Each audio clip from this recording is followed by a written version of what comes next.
Assalamualaikum pemirsa Kito Podcast, podcastnya Karantina Pertanian Palembang. Media berbagi informasi dan komunikasi BKP kelas 1 Palembang.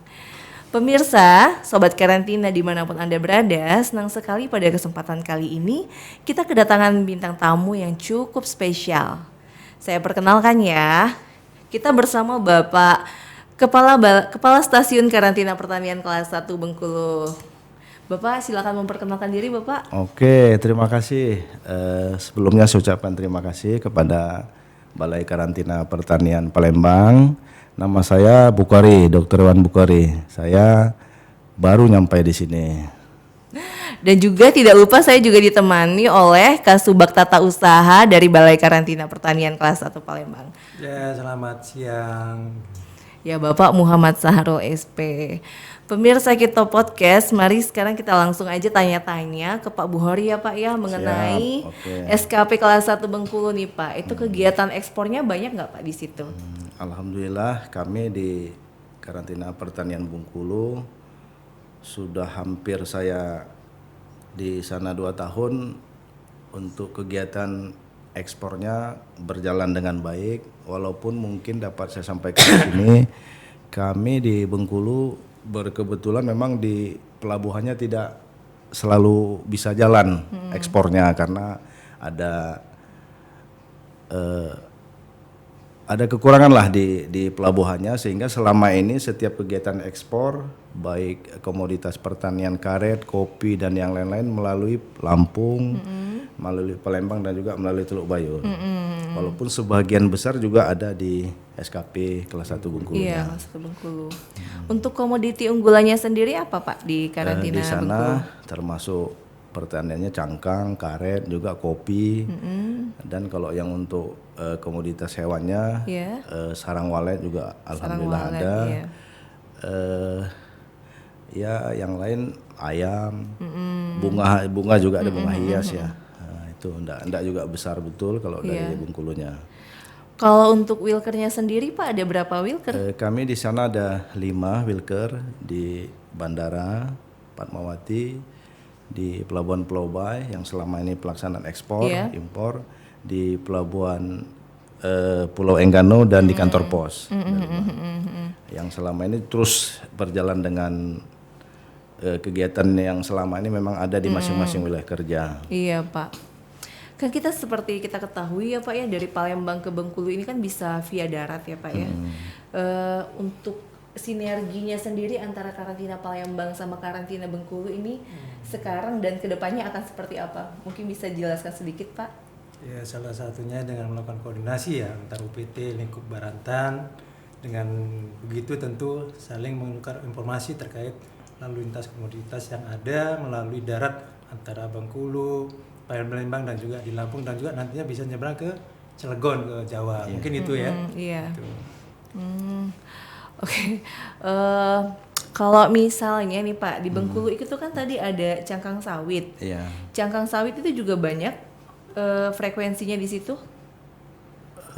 Seperti yang saya sampaikan tadi, karena adanya pendangkalan pelabuhan, jadi selama ini memang banyak untuk ekspor, tapi melalui dari sini juga Bombaru, dari Panjang, jalan darat, sampai ke Teluk Bayur. Kita kalau kita lihat saja sekarang kalau kita naik pesawat dari atas, di bawah semua tuh udah pasti sawit, Lahan perkebunan, semua. Jadi berarti dari Bengkulu itu mungkin via darat ya Pak ya? Iya, via darat langsung ke Tapi Palembang ini juga. disertifikasi juga ya Pak? Iya. Dari Bengkulu ke sini. Iya, disertifikasi di sini. Daging babi mungkin Pak Bu.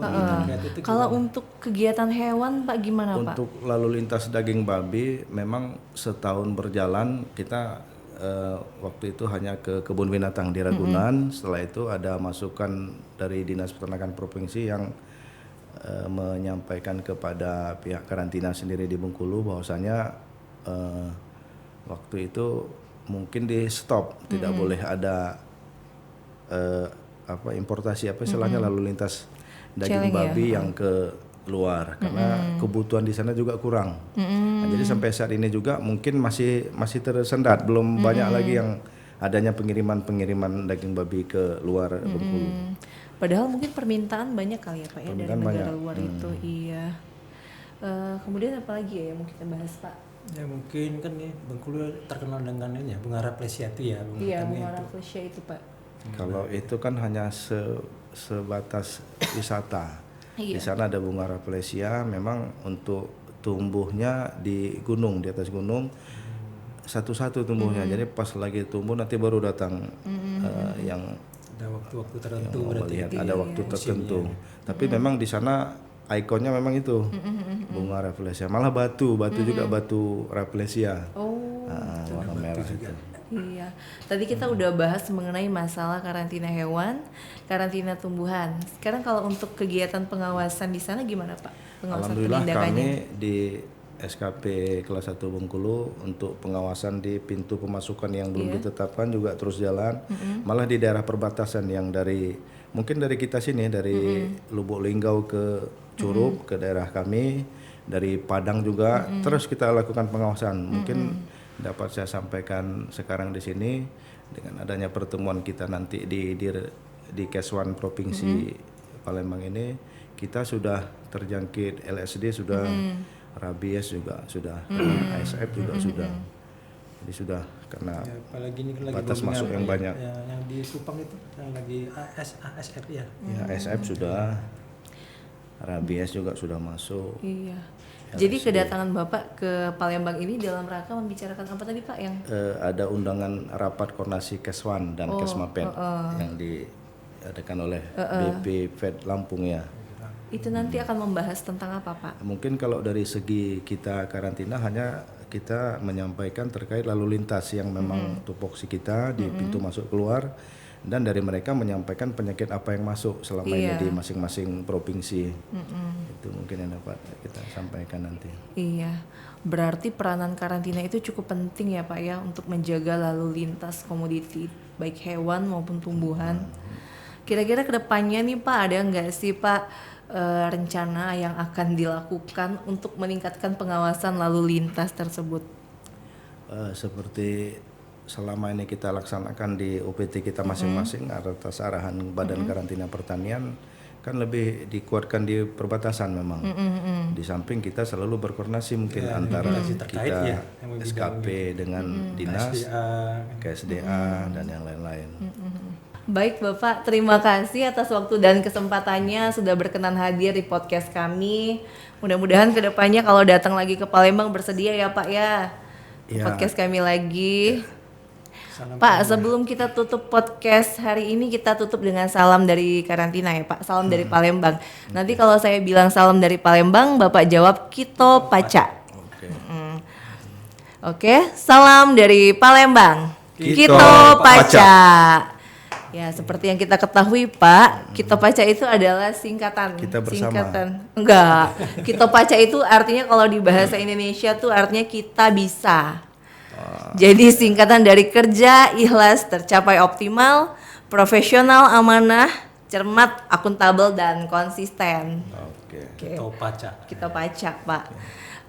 Baiklah Sobat Karantina dimanapun Anda berada, terima kasih telah menonton podcast kami pada kesempatan kali ini. Sampai bertemu di podcast berikutnya. Assalamualaikum warahmatullahi wabarakatuh. Waalaikumsalam.